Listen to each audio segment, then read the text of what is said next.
ರಾಯರನ್ನು ನೆನೆದಾಗ ಸೋಲೇ ಇಲ್ಲ, ರಾಘವೇಂದ್ರ ಎಂದಾಗ ಭಯವೂ ಇಲ್ಲ.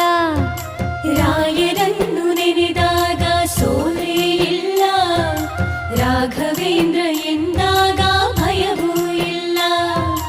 ತಾಯಿಯ ಮಮತೆ ತೋರ ಗುರುವೂ ಇವರು, ತಾಯಿಯ ಮಮತೆ ತೋರ ಗುರುವೂ ಇವರು, ಬದುಕಲ್ಲಿ ನೆರಳಾಗೋ ತಂದೆ ಇವರು, ಬದುಕಲ್ಲಿ ನೆರಳಾಗೋ ತಂದೆ ಇವರು.